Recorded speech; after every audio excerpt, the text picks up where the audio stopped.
You're listening to Zap Night, a video game review podcast, with your hosts, Danny and Kaylie.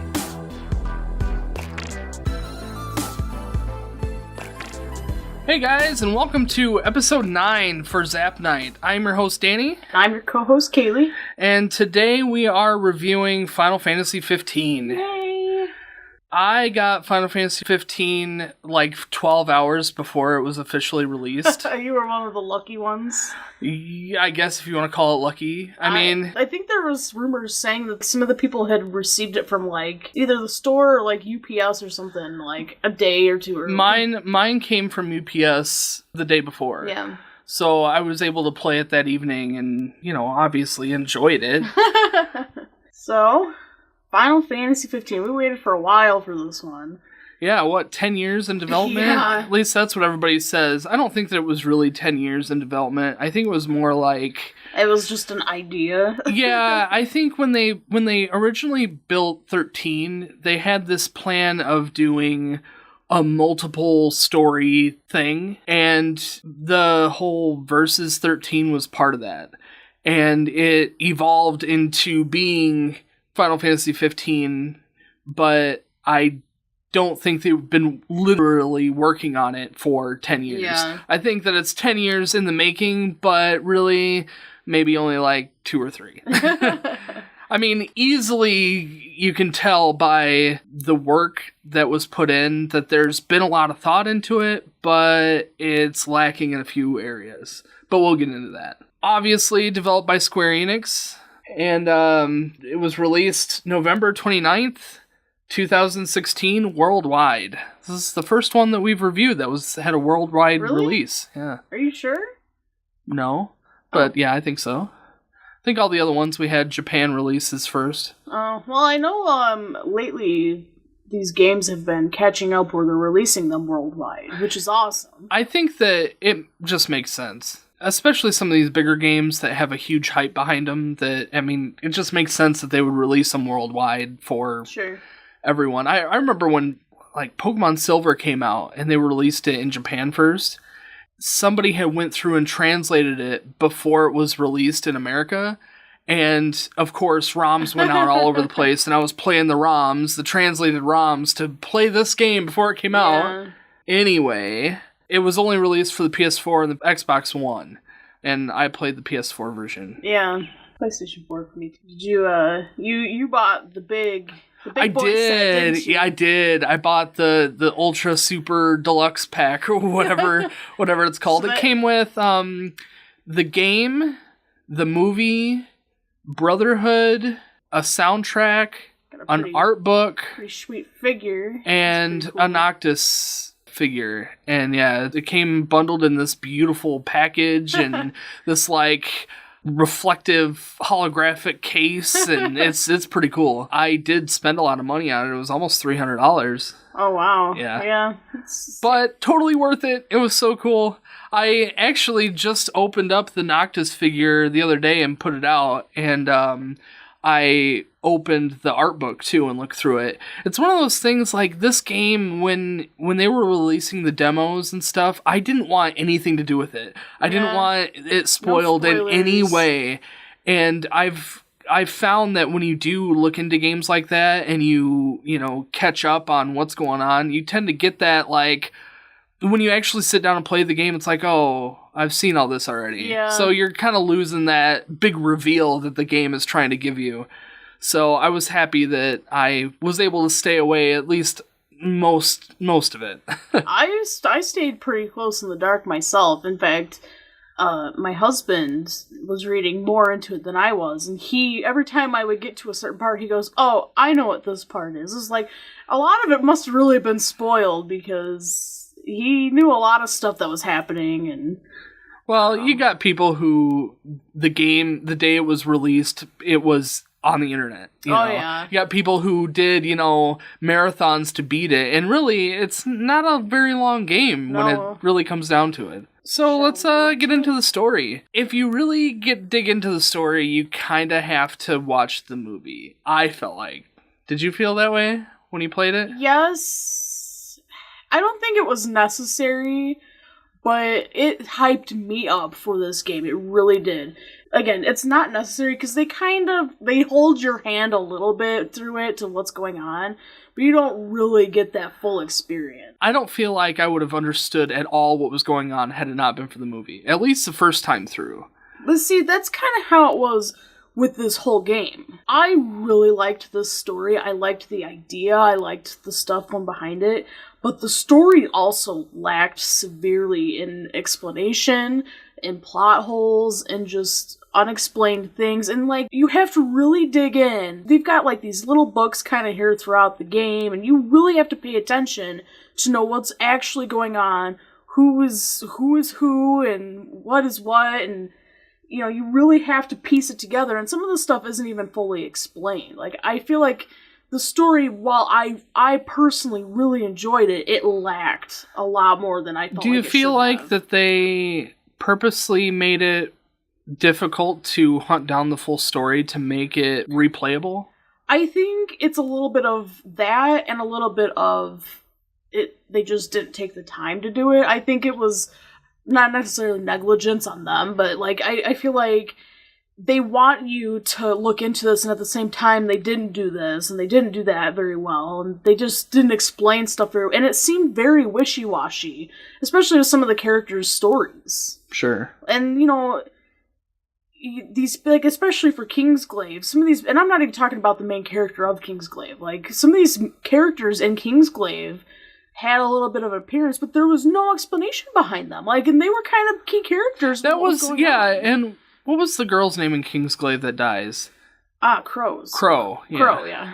And when she died, they made it seem like it was this big deal, and I didn't know who she was. You know, it wasn't like, you know, other deaths in movies and games where, you know, they build up this story, they make you love this character, and then they kill them off like, oh, it's this big deal. Well, in the movie, it wasn't like that. And we went into it in the Kingsglaive movie review, so you guys can check that out if you want to.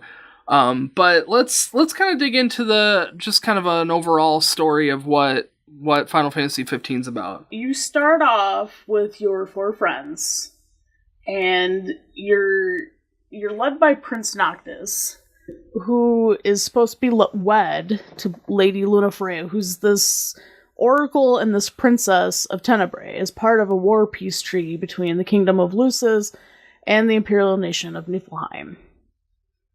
So you go through the whole series of the Kingsglaive movie, which is, you know, everything's falling apart now. The treaty goes wrong, the king falls, and Noctis is forced to fill the role as king and reclaim the throne, along with the stolen crystal. Was it keeping the demons at bay, or was it just the power? I don't know. See, this is kind of where it gets kind of crazy, is I don't really fully understand the crystal's full purpose either. Yeah, they don't go into a whole lot of explanation on what the crystal's supposed to be doing. It's not until the end of the game that they kind of hint at it bringing the day to the world. Yeah. And when the crystal gets taken and has been gone, the days slowly start turning into nights, longer and longer nights. And I think that that's supposed to be the correlation. I see. But I don't really know. I mean, again, they hint at it a little bit in the game, but they don't really The way I understood it was that the crystal and these kings kind of went hand in hand. The kings are guardians of the crystal. Okay. So, well, in any case, Noctis, he's gathering the kings' weapons and their powers, and he's hoping to overcome the Empire. Lady Lunafreya, after escaping the attack on Lucis, makes her way to the Astrals, the gods / summons / whatever you want to call them, to ask for the blessing on Noctis. And Noctis and his friends are going face to face with these Astrals like Titan and Roma, with the help of Arden, who, if you watch Kingsglaive, you'll already know that he's the Chancellor. And it's always the Chancellor. It's always the Chancellor. Chancellors are always evil. If you're looking for something to be when you grow up, don't be a Chancellor. Don't be a Chancellor. You're automatically a bad guy. Things go all sorts of bad. So as the nights get longer and the demons start multiplying in these different numbers, and the team makes their way to Altissa to meet up with Luna, who is looking to waken one of the astrals called Leviathan. Which, these summons were amazing. And Leviathan was one of my favorites. That Leviathan fight is so cool. We'll get into that a little bit more in the graphics section, but yeah, I mean, they are so cool. So when facing Leviathans, Noctis kind of has to prove himself to Leviathan, and when you defeat Leviathan, you receive the blessing, but at the same time, Noctis fails to save Luna, who was killed by Arden during the trial. But Luna, who has this ring of Lucis that she needs to deliver to him, and before she dies, she is able to give it to him. So with that on his shoulders, Noctis needs to go to Niflheim to take back the crystal. So we eventually find our way on the train. And the train, cool. you jump on a train to go to the Empire. So you actually, while you're on this train, you start out with all these people, and you drop these people off because the demons are getting so bad. And you eventually have another encounter with Arden, the evil chancellor, and stuff just kind of gets crazy. Noctis it's like he's going crazy, because the way I understand it is he thinks he's fighting Arden, but he ends up fighting his friends, doesn't he? Yeah, like the first part of the train, Arden boards the train, and Arden does some sort of time manipulation where he replaces his image, Arden's image, with Prompto, and Prompto is Arden. And there's a scene in this where Noctis confronts Arden, and he's even, like, talking like Prompto. Yeah. He's like, "Whoa, man. What are you doing, bud?" He looks like he's Are high. You okay? I know, it was really weird. It was really weird the first time, but then once I played it, I ended up playing this game twice. Once for the really getting the game down, then the second time just to get the storyline down. And yeah, you can definitely see it the second time through. You fully understand what's happening. It's a switch thing. And then Noctis actually ends up pushing Arden off the train, who ends up to be Prompto. So now Prompto is out of your party, knocked out of the train, and he's stranded somewhere, and Arden is able to capture him and take him to the Empire. So you're still, with that in mind, they drop all these people off, because they still have to keep going. Like, Prompto's long gone by the time Noctis tells his friends, because doesn't he pass out for a tiny bit? He goes unconscious. Oh yeah, after the train, after he knocks Prompto off the train, Arden swacks him in the head, and then he passes out on top of the train, and he wakes up on top of the train, and Leviathan is summoned because there's so many demons, and all the passengers on board are like, "Oh, what's going on?" They finally do make it to Tenebrae, where they drop all the passengers off, and they're able to keep going. Which I'm sad they didn't let you explore Tenebrae. Yeah, I know. That whole area looked amazing. And it was so cool. At least. With that, you take the train by yourselves with Biggs and Wedge, which they were so stereotypically British. Yes. Yeah, they were very British. Oh, it was, I don't know, it was a little much for me, but I was still really excited to see their names pop up. Well, and for Prompto anyway, we end up leaving Prompto behind in hopes that he is at the Empire. Right. They're kind of basing that off of just assumption, I think, that, well, Prompto has now been captured after he was knocked off the train, which I think is a funny assumption. Well, maybe it's referred to. I don't know. I know that that's the conclusion that they Arden does go over it after they continue on to the Empire, that, you know, that he has captured him and he has him, but they kind of continue on just off of blind faith that he's been captured. Well, hopefully he's there. Well, he's gone. He's all alone now. So, in any case, you end up being confronted with Arden once again when your train stops, because you stop to fight these demons again, and it's right in front of a dead Shiva. I don't know. Yeah, I don't really her as a cadaver and everything. Like she's I supposedly. don't. I'm assuming is that the Empire killed her. Maybe, yeah. Because you later find out that she is Gentiana. Is that her name? Gentiana. Um, who's been helping you throughout this whole game, kind of guiding you around. She's not... I guess she technically is a spirit, because you don't always see her, but you do occasionally see her in pictures. Yeah, in the that's fun. It's a lot of fun. But anyway, Shiva helps you defeat or attack Ardenan and kind of helps Noctis get Ardenan off the train, really. And with Ardenan then out of the picture, they can move forward to the Empire. But when he comes back, though, you realize that Arden comes back after being frozen. Because he's technically is frozen, and Noctis actually does hit him. Yep. And he shatters. But then he's there again, and he clicks this little switch, and all of a sudden, that's when things kind of start going really bad. Yeah, he's somehow, and I don't really understand how this happens, all he does is he, switches this little button, and Noctis's magic is gone. Well, it's something to do with that tower. That big machine thing. Yeah, I know. So you wake up and your friends are gone. Your magic, your weapons, they're all gone. You cannot. It's blocked all up. The only thing he has is his ring that he. Well, you guys, the guys get off the train all together and they jump in the car and you drive into the Empire.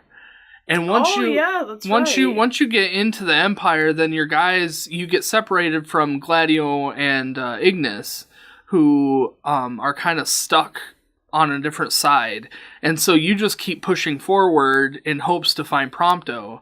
You're left without any magic, therefore you have no swords, because Noctis's magic involves summoning his swords. So he has no weapons, no magic, and all he's left with is a ring that Luna gave him. And when he puts it on, he's granted the power of the Lucii, and he's able to cast Holy and absorb enemy health or something. I think it was death or something similar to that. So, but he's granted this power that helps him defend himself once he gets inside. So inside, he is trying to make it to the top, and while he's doing this, he's just being kind of teased and nagged over the intercom by Arden, who's like, "It's a trap," and then sure enough, it's a trap, and that was kind of annoying, but I think that it was meant to show just how sinister Arden really is, that he's just toying with these people. Yeah. He knows full well that he's just toying with them. Yeah. So you fight your way all the way through the Imperial City while being teased, and then the capital is completely infested with demons. There's no humans. And you kind of find out that these humans have actually been transforming into these demons from this... The epidemic was referred to as the Star Scourge, I believe, and that apparently has been going on for a while, where people were turning into demons. Yeah, they started, from what I was reading, the little bits and pieces of paper that was laying around in the building, is that they were doing research on this weird disease, where they were calling it the vanishing disease. Oh, yeah. And people were just, disappearing. That they would quarantine these people and they would just vanish. Well, then, later on, in other papers, you find out that they find out that these people aren't disappearing, they're turning into demons. And at night, they're taking over the city. Yes. And slowly, the city, the world is going under darkness, longer and longer nights of constant darkness. So, you meet up with your friends, and you do get your magic bag. You have to destroy this, or stop this machine. You gotta, turn off a machine. Of some sorts. And I have to say, the jump scares in that part of the game, I am not a fan of jump scares. I think it's a cheap form of horror, I guess. I don't know. I don't like being jump scared. I guess that's really what it is. Sure. It was a little testy I had to have the lights on and someone would hold my hands or something. Oh, jeez. But, no, it wasn't that bad, actually. Actually, it really was not that. If I could play this game, it really isn't that bad. It was really just a big dungeon. And, you make it through the dungeon and you get your party back, you get your magic back, and your only goal left to do is to hunt down the crystal. And just as you are about to get to the crystal, you are confronted with Ravis. And we haven't even talked about Ravis, but he's actually Lunafreya's brother. And you have your boss fight with Ravis, and you kind of get trapped inside that hangar. Well, your party does, your friends. Yeah. And with them trapped inside the hangar, your only option is to run to get to the crystal in hopes to save everyone. Because you're trapped in there, these demons, and there's constantly spawning demons. And big demons. Yeah. We're not talking like little... hard demons, yeah. Like your iron And giants. by demons, we mean they're just like regular Final Fantasy monsters. You know, I have to say, I am impressed that they utilized the Iron Giant as much as they did this. They did a lot of it, yeah. Because, you know, Iron Giant was a common monster that appeared through the Final Fantasy series, but he never really made that much appearances. Yeah, he was kind of like a bunch of... He was like a mini-boss. He was like a last dungeon type of a big guy. Like, you know, you didn't see them to the end, and they were kind of everywhere in this one. But I digress. So you are in this hangar. You have to... Basically, his only option is to go ahead of his friends. Right, correct? and his friends are nagging him to leave. You know, get to the crystal. That's your goal. Get there. So as Prompto, Ignis, and Gladio are all fighting all these demons, you escape. Noctis escapes. And he makes it to the crystal, and just as he touches the crystal, he starts getting sucked in. And... as he's being sucked in, Arden shows up and kind of reveals the whole evil plot, which is still a mystery. Well, the way I understood it was, well, for one thing, you learn his true name, and you end up, he is of Lucius blood, I don't know. And his real name is Arden Lucius Callum. And the way I understood it is that because of the Star Scourge, he was, for somehow... cleansing the people of it, but because he was cleansing them, he was taking them into his body. And now this is, what, thousands of years in the past? Yes. Or 11,000 or something like that. There was an exact date or something. And because he had taken these into his body, I believe the gods or the crystal or both determined him unclean, if you will. Sure. And they cursed him to a life of immortality. And... I don't know, it makes me feel kind of bad, because if that is the case, can you blame him for being a bad guy? Because he kind of did all this stuff for this people, but because of that, he's now unclean, and he is no longer fit for the throne. And so they cut him from his... bloodline, basically. And I think that's one of the reasons why he changes his name. But now, because of this, his main motive is just to take revenge on this bloodline, to just cut it off and destroy the crystal. And the world, really. That's what ends up... Because eventually it twists his mind and he becomes this evil type of a... And, you know, they kind of tell you that that's what happens, but then it's like, how cruel, you know? It's kind of a cruel... So I don't know if that's the right story. It seems very cruel, and I kind of liked that, though, that thought of, you know, I did all this stuff, and yet I'm still being cut off. Yeah. But I feel like there's something we're still missing, which, again, goes back to the story. Like, we had to dig this information up. You have to really read the information given to you throughout this whole story being fed to you, and these papers, and I think... Even with, like, the summons and stuff, and the cosmology, whatever, like... the little books. You have to really learn that stuff to really understand what's going on. So Noctis gets absorbed into the crystal, and within the crystal he meets up with Bahamut, who kind of explains a few things to you, like a lot of Arden's history and why he's... he needs to be killed in order for the daylight to come back. And the crystal spits him back out onto this island. And as players, you notice that Noctis is older, but Noctis doesn't really seem to notice. See, I thought, because I thought, I'm like, he looks older, but I thought, well, maybe his beard just grew out. Right, well, I thought maybe it had been like a week or two. No, it's been a whole 10 whopping years. Yeah, here. well, and Noctis doesn't even figure that out until he makes it back to land, because he's marooned on this island for some reason. And he's able to make it back to land, and it's constant night there, and there's demons everywhere, and they're taking over the town. You end up back in one of the towns that you've been to, and they're just everywhere. They're inside the buildings, they're inside the inn, they're everywhere. So you make it back to the road, and one of the characters picks you up and kind of explains how it's been 10 years, and, he's been eagerly awaited for all this time.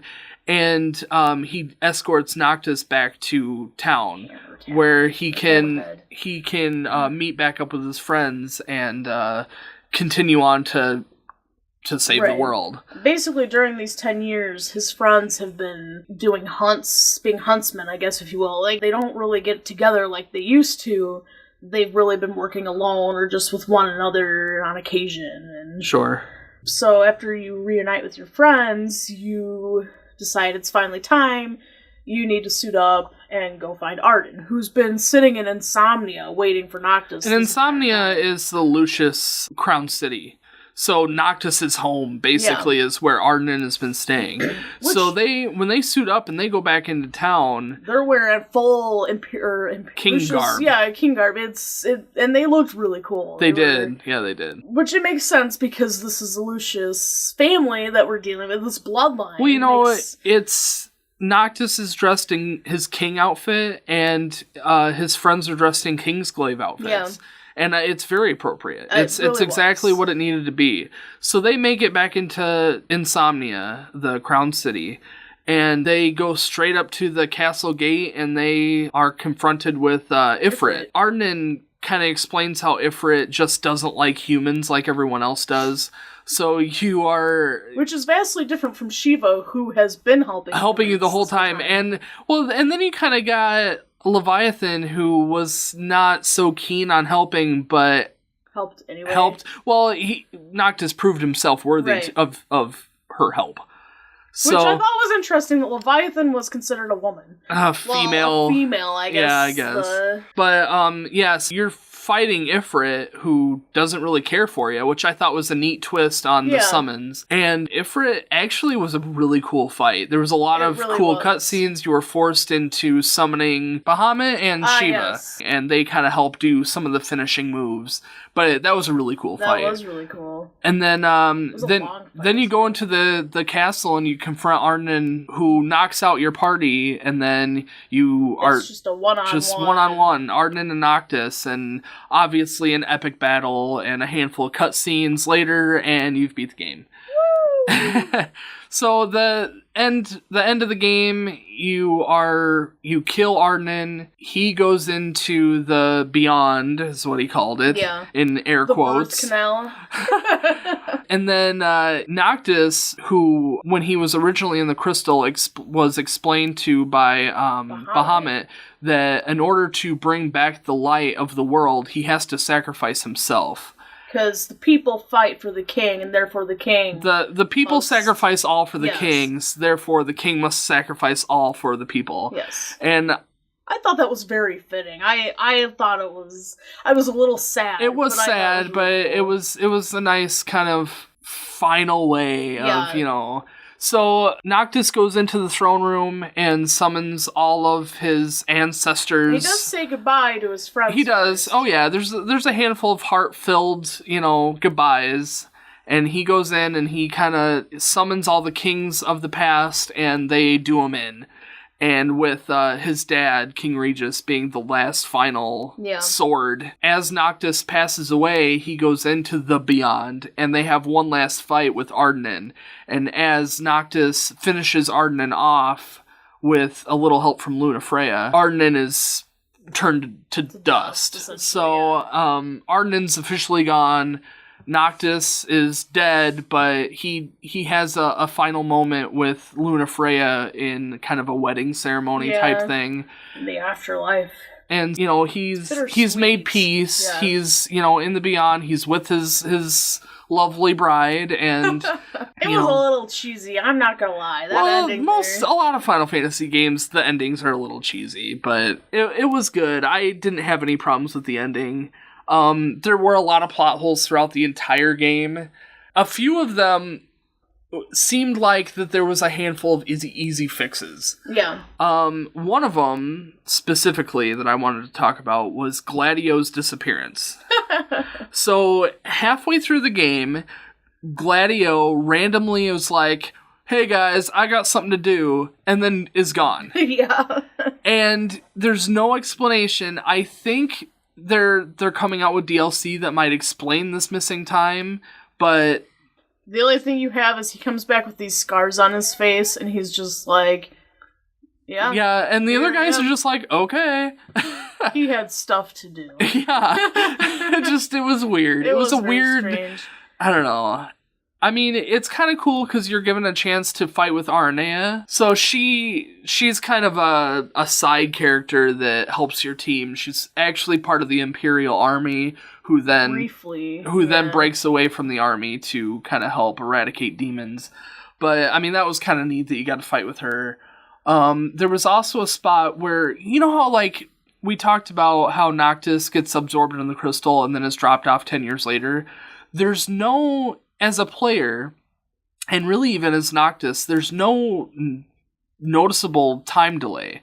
It's like you're with Noctis through the whole thing and it's just like a flash. He's there and then it's 10 years later. So to us as players, there's no time difference. And when he gets back, everybody's like, oh, Noctis, I've missed you. And, you know, to them, it's been 10 years.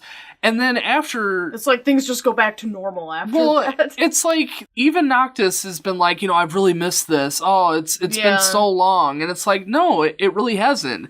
So I feel like that they should have had a chapter right after Noctis got absorbed into the crystal and before he came back where you played as Prompto or something. Yeah. Just to have this moment of time without Noctis. Yeah. To show, hey, you know, these are some of the things that we're doing and, you know, give you that time away to show that it's been 10 years. Then it would have been a really good opportunity for you to control a different player because on occasion Final Fantasies do that.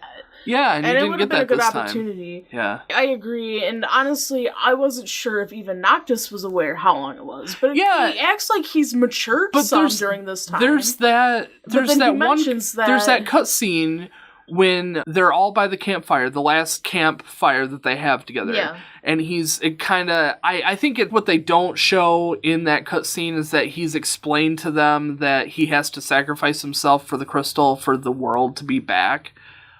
He doesn't actually say that, but that's what I assume. Yeah. And, you know, he's kind of saying his final goodbyes, but there's a line in there where he talks about, oh, it's been so long. It's been so long since we've had campfires and whatever. And they're, like, reminiscing of all these times. And it's like, again, as a player, this was just, you know, 2 seconds ago. 2 hours ago. Yeah. This was no big deal. Why is he reminiscing like he is? It doesn't feel necessary. So, again, if we'd have just had, like, one more chapter right there, it would have just made it a little more seamless. We also need to talk a little bit about Ravis, too, because we kind of talked about this behind the scenes, how you learn about Ravis in the Kingsglaive movie. His mother is killed during an Imperial raid. He blames the king for not saving them. And he is out for revenge on, which I'm guessing on Noctis' dad, I'm assuming. But he acts like he wants revenge on everyone, and Insomnia and whatnot.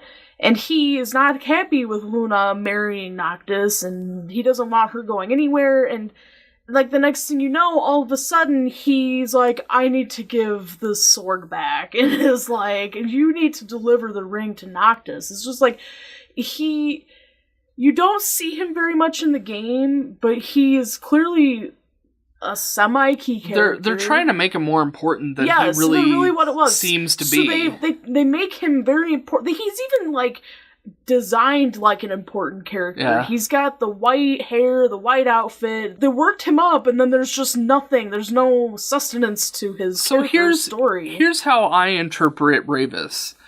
I feel like he was bitter about King Regis for not saving Luna and himself, Ravis. They get abducted by the Imperial Nation, and Tenebrae gets taken over. Because of his bitterness, he joins the army for revenge. Yeah. I think that what he wants is the throne. I think what he's aiming for is the throne, because in the movie he puts on the ring. And when I originally saw Ravis, I was totally confused because I thought he died. Yeah, I know. In the movie. I know. I mean, they really made it seem like he had died. I think the only way you find out that he does, they might address it later. I don't know. They do. But the first time you hear about it is on that little radio. Yeah, and they kind of talk about how cool his arm is. And then later on the boat, when you're going to Altissia, Noctis is kind of talking to the guys about how they noticed his arm and that it was different, and they wondered what happened. But I think that Ravis, while originally bitter about the whole situation and he really wanted revenge on everyone involved, I think because Lunafreya was so in love with Noctis, I think that love changed his mind, and he ended up not so much being on the good side, but more just being on Luna's side. And therefore wanting to help get the sword to Noctis. Regis' sword to Noctis, and that totally makes sense, and I agree. I think, but it's a lot of hypothetical, right? I mean, they don't explain it, and that's what I'm saying. Is if you're not really digging into this story, like I'm saying, it looks like this guy has no idea what he's really doing. He looks like he's wishy-washy, and apparently he's a terrible fighter too. I think that's what was mentioned.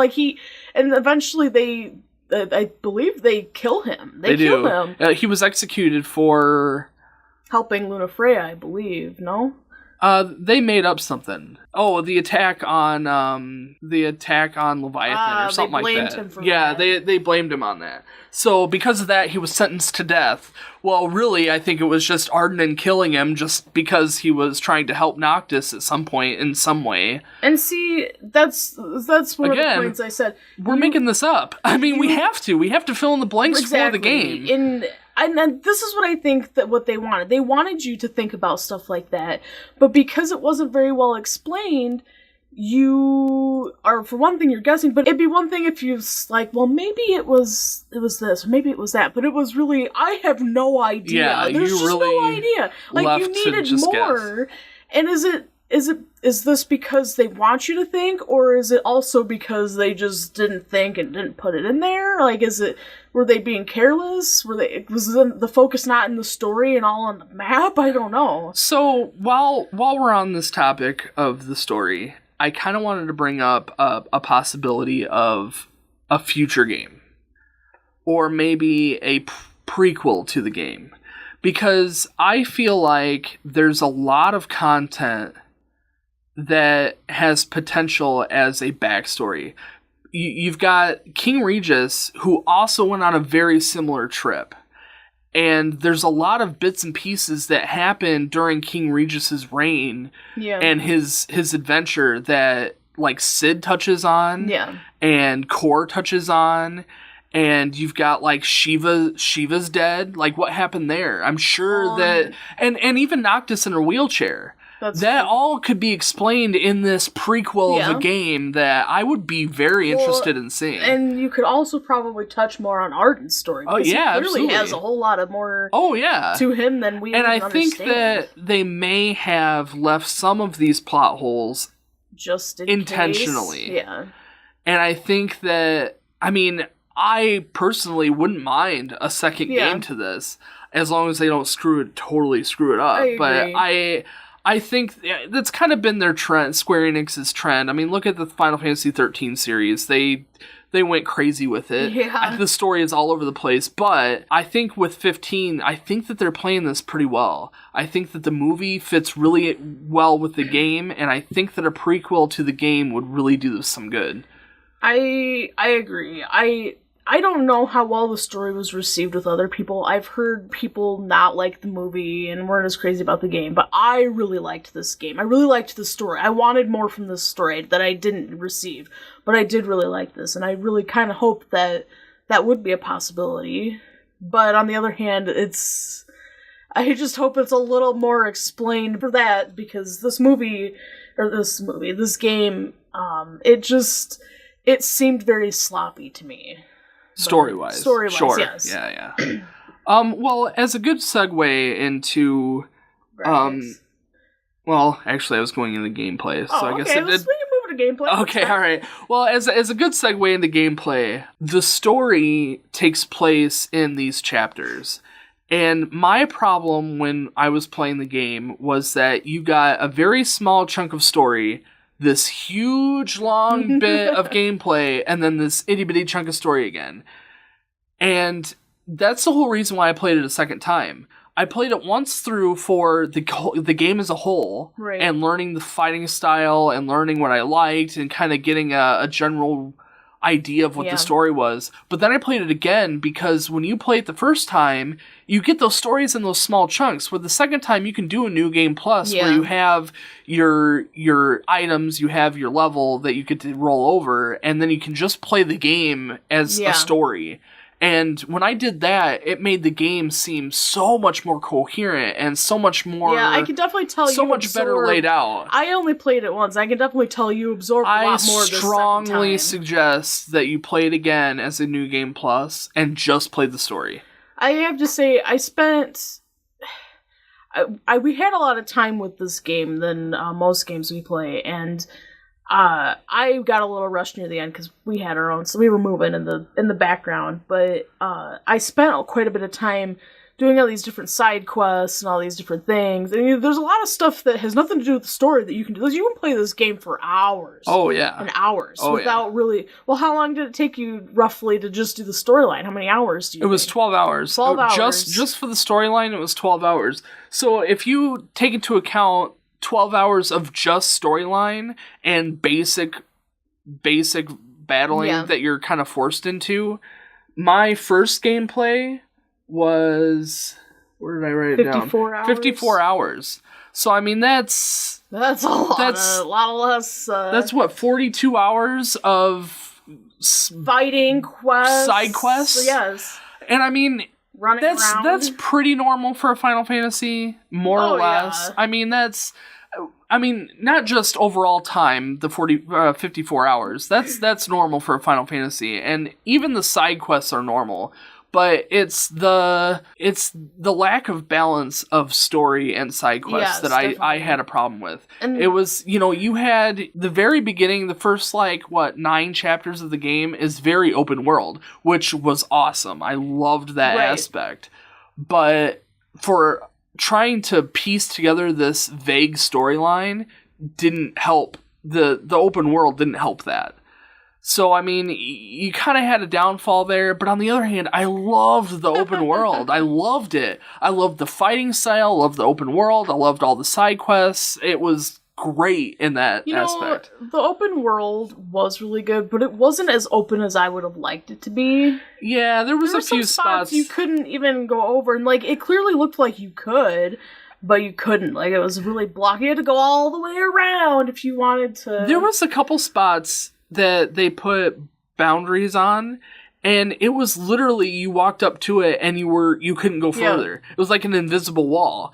And it kind of made me feel like, really, how hard would it have been to put a row of thick trees here or something to make it less invisible. Yeah.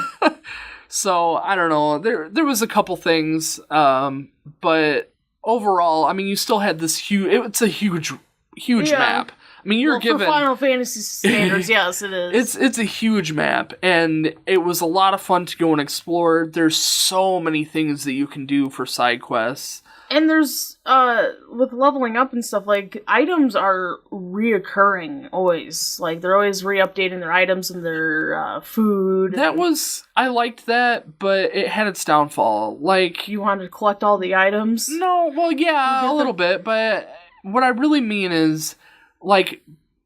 buying potions or finding mega elixirs was like nothing. It was no big deal. You know, where in previous games it was like, oh my gosh, a mega elixir, you know, like, so funny. Holy crap. That's funny because my end of the game, because I was so rushed, my last few fights, I plowed through a lot of my high potions and my elixirs, and my husband was like, you're using a lot of items.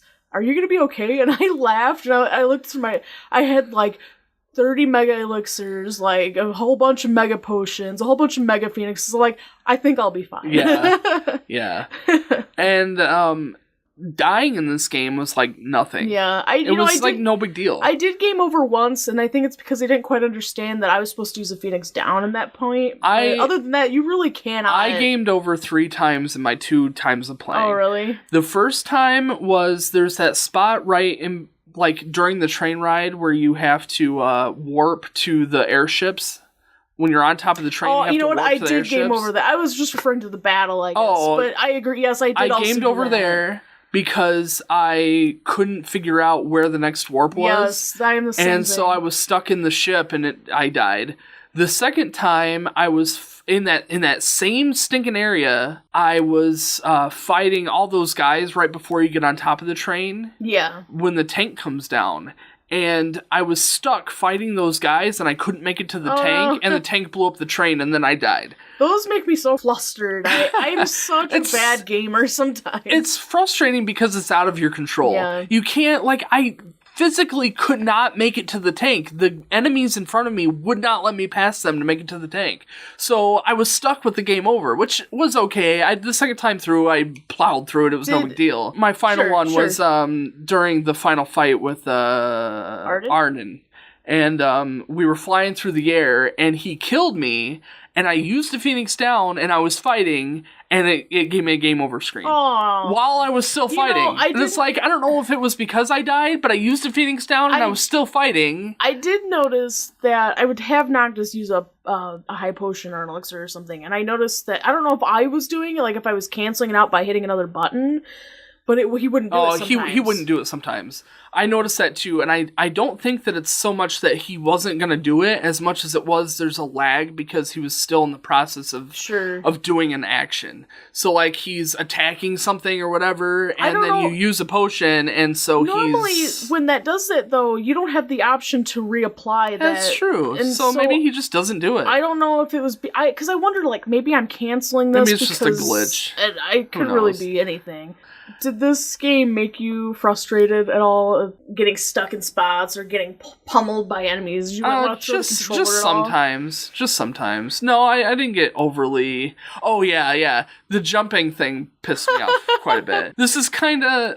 I guess this isn't really a glitch. This is just bad game mechanics. The X button, and if you've played this game, you know exactly what I'm talking about. The X button is the command for jump. But it's also the command to pick icons up. The problem is that your camera has to be absolutely focused on it. No, not even. Your Noctis has to be completely still for you to be able to press the X button to actually pick up an item or interact with someone. So, therefore, if you're in motion or if you don't have that the X symbol to pick up the item on screen, you will jump. So if you're like even chocobos, you're walking up to your chocobo to get on, and instead of getting on him, you just jump in front of him, and then it asks you to jump in midair. So it's so frustrating. What I think they should have done is, now I'm not a game designer, I'm not a game developer, so I don't know. I say this like all they have to do, but I don't know. But it's more of if they could have somehow put a priority over picking up items or getting on, interacting over jumping. I think the square button would have been acceptable. Yeah, I agree. Some other button. Square button was not utilized whatsoever. It seems it was dodge. But yeah. But when you're not in battle, because circle is only attack, and which, by the way, so circle attacks, correct? Right. Which you don't attack when you're not in a battle mode, if you will. But should you jump and hit circle, you would draw your weapon. There's no reason. And that happens so often when you jump and hit circle. Hey, man, what are you doing? And your guys are like getting ticked off at you. Or if you are a lot of times I'll be showing up to fight a monster who's in front of me. Before I get into the fight, I tend to change my weapon. And if I change my weapon, he pulls his sword out and, like, swings it around. And when he does that, all the characters are like, whoa, what are you doing? It's like, calm down, I'm just changing my weapon. Like, I don't have any other choice. Like, that's the only way to do it. Yes. And that was kind of annoying. And the characters, the dialogue for your other characters were kind of annoying in spots. Yes, they were. Fishing was a nightmare. Oh my gosh, your line's getting low. You're like not even at 50%. You're like, it's over fine. and over and over again. Like, oh, just shut up. And it would happen 2 or 3 times just trying to throw your line out there. I didn't fish a whole lot, but I did notice that the harder the fish were to get, the easier it was to snap. So if it was at 50%, you might want to actually swap it. But it still was super annoying. If you're fishing for something itty bitty and they're like, you might want to re-spool your line. Like, my problem was I would only be like halfway down and they would start whining about it. And it's like, all the fish that I've caught so far, I've only used like a quarter of my line. Why would I waste a whole line just to fill it up? That's stupid. Although fishing line was fairly inexpensive, but it was very frustrating. It was just annoying because I like to be frugal with my equipment. And I want to utilize that line all the way to the end. While we're talking about our lovely characters, there's also a point when Ignis joins you. This is a blind Ignis. A blind Ignis. So, okay. Setting the scene, I was not aware that Ignis goes blind near the end. Because they start out saying that it just needs to heal. So I'm like, okay. But he insists on going with you into this dungeon. Like, yes, that seems perfectly acceptable. A blind man is going with us in a dungeon when we can't protect him, he can't fight, and all of a sudden you see him with the blind man cane. Like, seriously?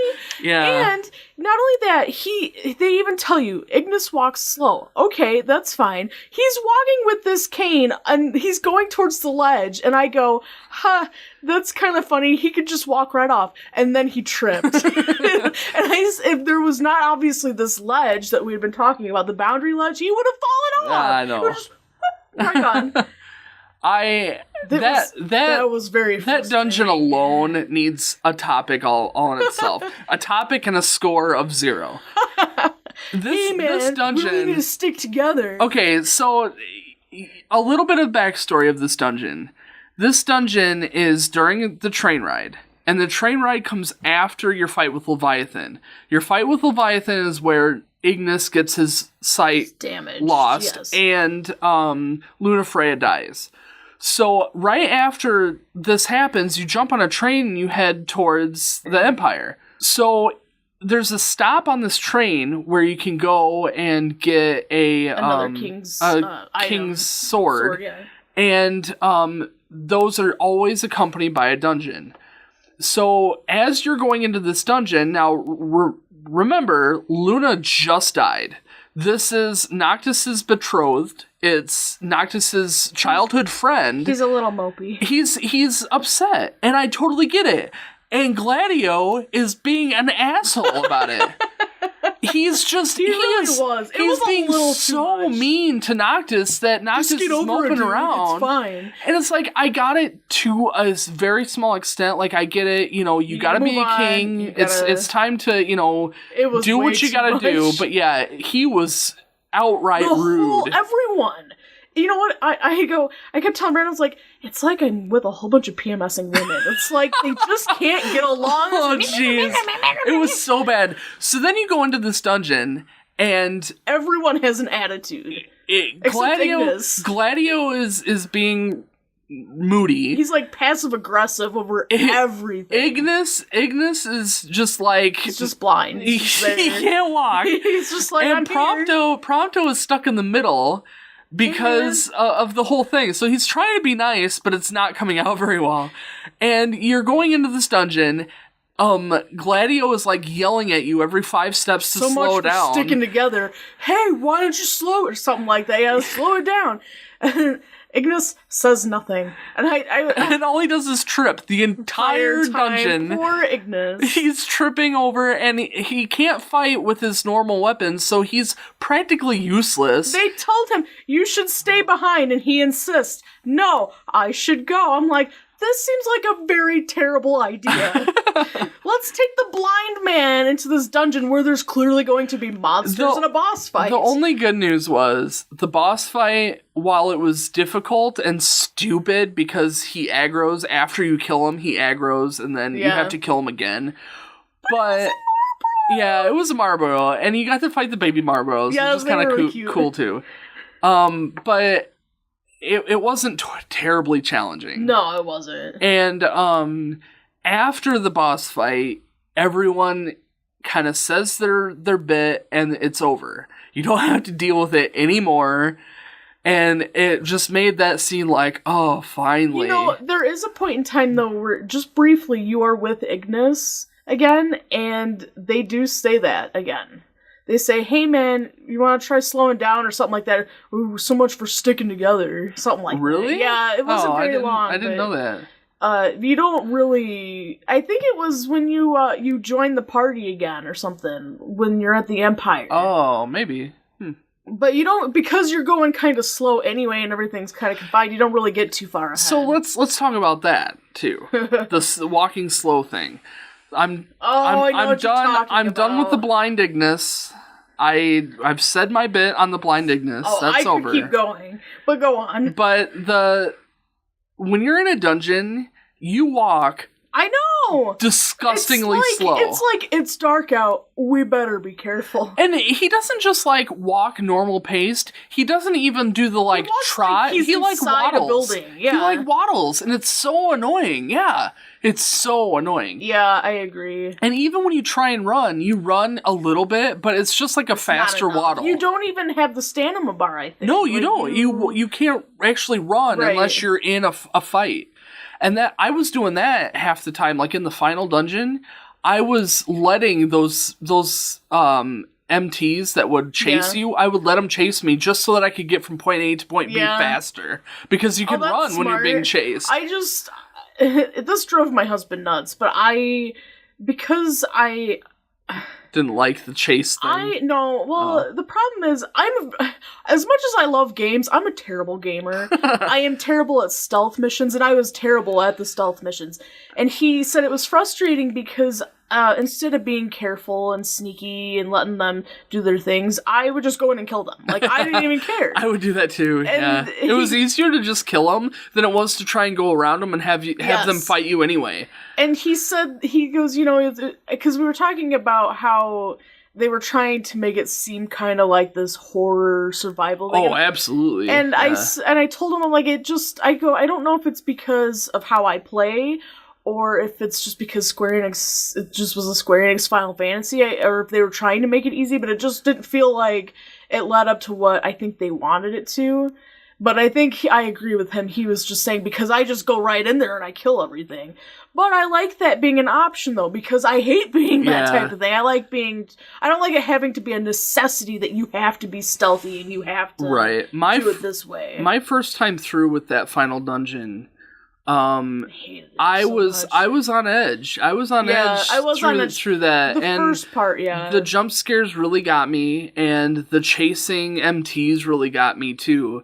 And until you got your sword. once you get your sword and you can actually defend yourself decently, it got significantly easier, and the load is kind of let off of your shoulders a little bit. Yes. And you can kind of roam around a little more freely. I have to say though, the ring was kind of sucky, I'm not gonna lie. It was very sucky. But the holy, when you defend, you would also be offensive with that, and it attacked quite a few enemies, quite a bit.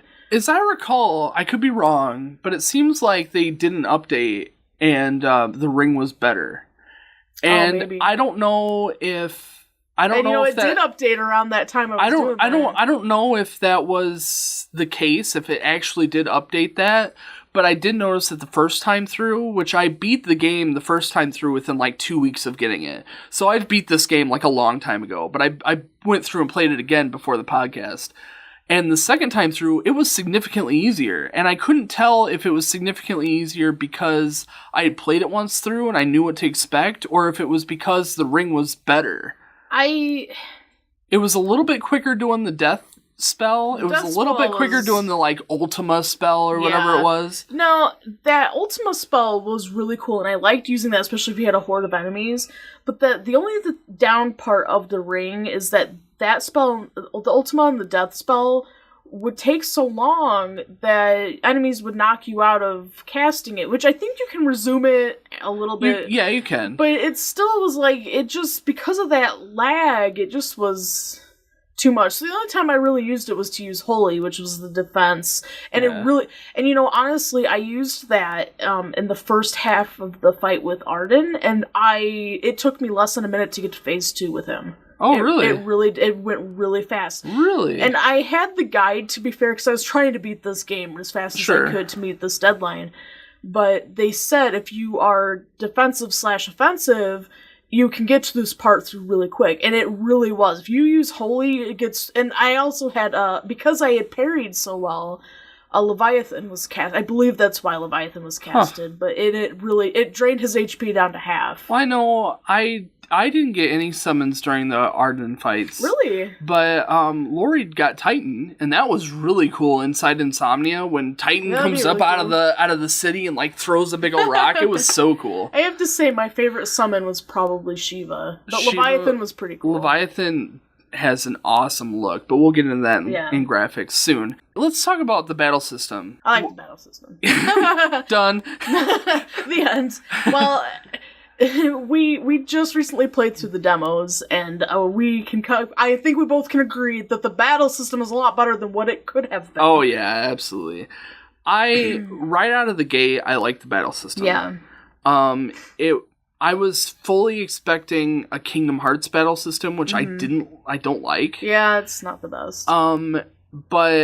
And that's why I was kind of reserved when I was originally playing this game, like, oh no, I'm afraid of this battle system because it's supposed to be like Kingdom Hearts.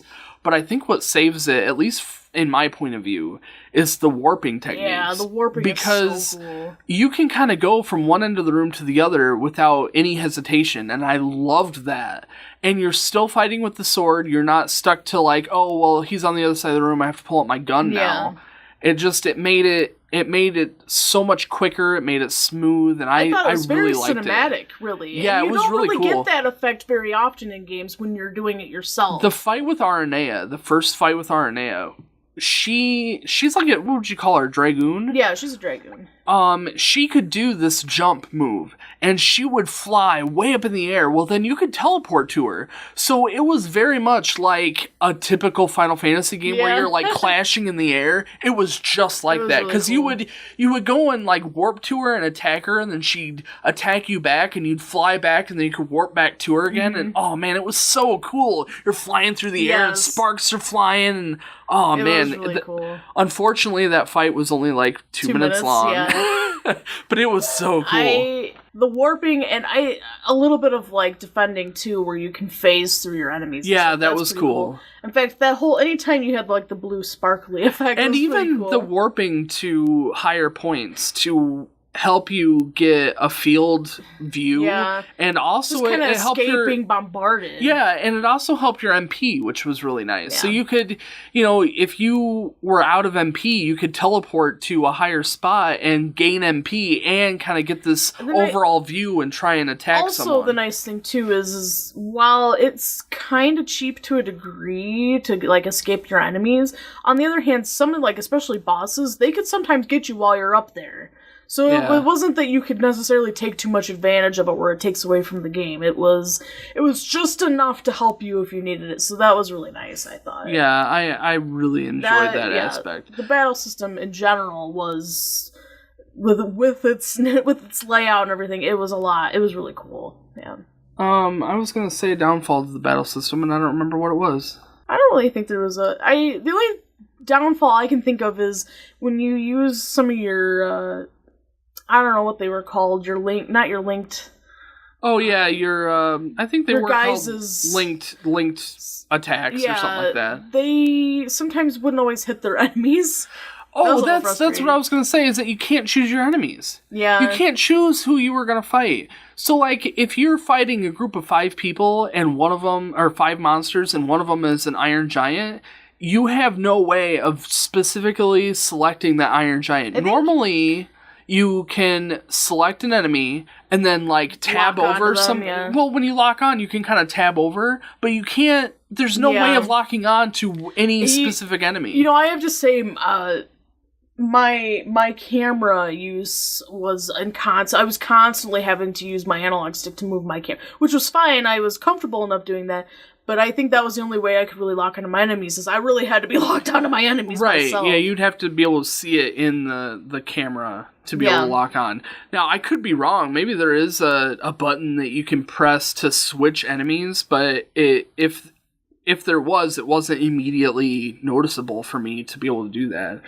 It made it really annoying when I was trying to, like, no, I don't want to fight Iron Giant A because he has more HP than Iron Giant B, who is about dead. Let me kill him and be over with it, you know?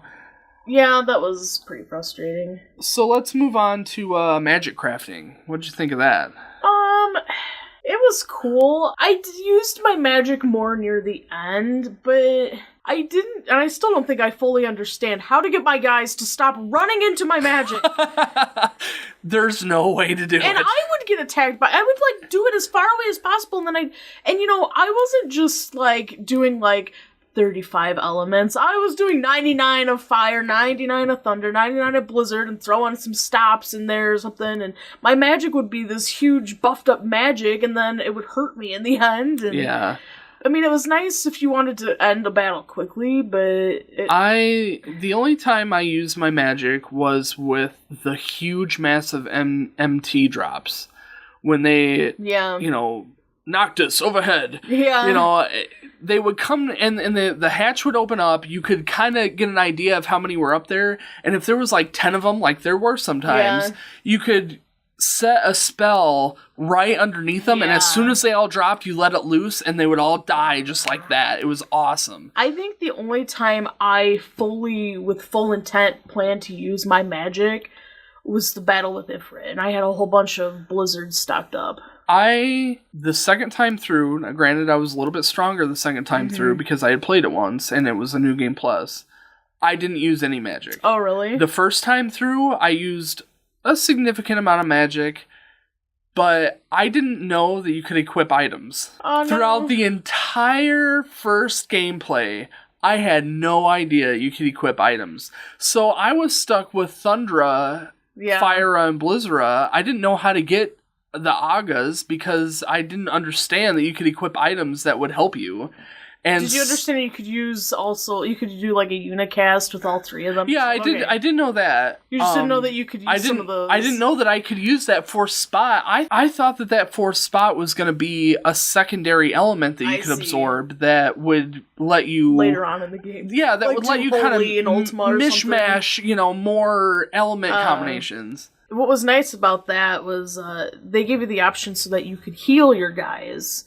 Well, at least yourself when you casted it. But then there was a couple in there that, like the coins and stuff, you know, all those coins you find, they give you extra XP with your magic if you cast it, which was really nice. I mean, granted, you can farm XP no problem in this game if you do it right. Right.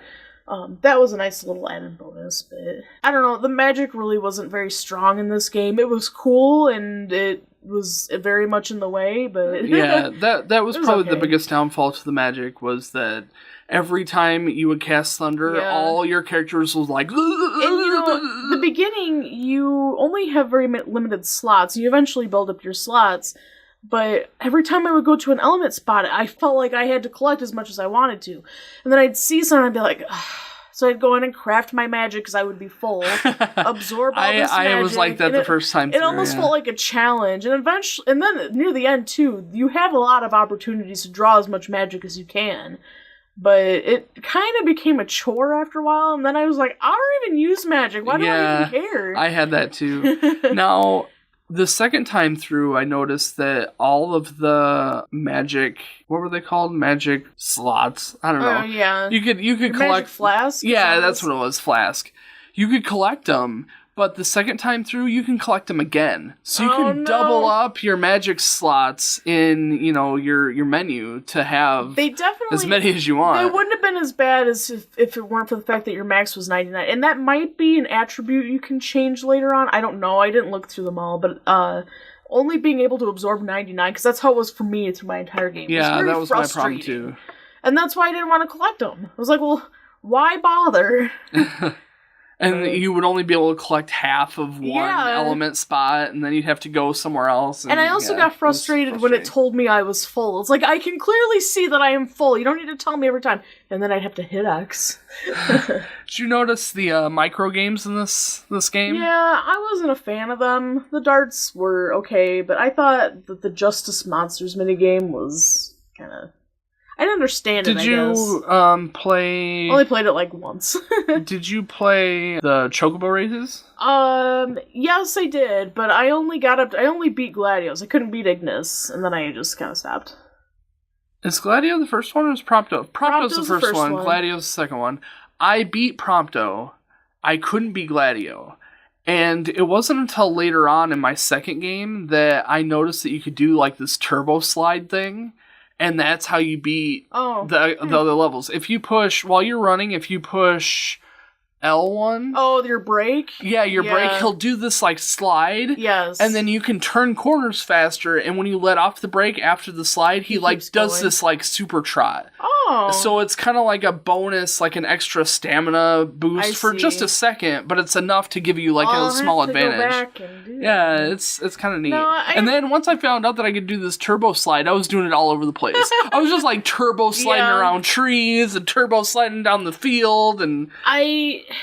That wasn't too bad. I did play those a little bit, and even Brandon hopped up. He kept getting frustrated because I have inverted controls, but Brandon wanted to play those. But the only thing that I found frustrating about the Chocobos was that your max level was 10, and I also didn't know that you could gain AP if you got it. And I didn't know that. Ascensions menu. Yes, I rode my Chocobos everywhere. Really? I was so happy about the Chocobos. I rode them everywhere. Leave the Regalia, Hammerhead. Yes, I'm taking the Chocobo. I did, though. I left the Regalia there for a long time. The car could have rusted by the time I used it. I was going everywhere with my Chocobos, and we were stuck at level 10. I'm like, you gotta be kidding me. I thought it was cute, though, that they would help you kind of attack the monsters on occasion. Although, what was the Dash de Chocobo? What was that option? I never understood it. I never looked it up. It was where he would attack the monsters. Was it? So why was it on the menu?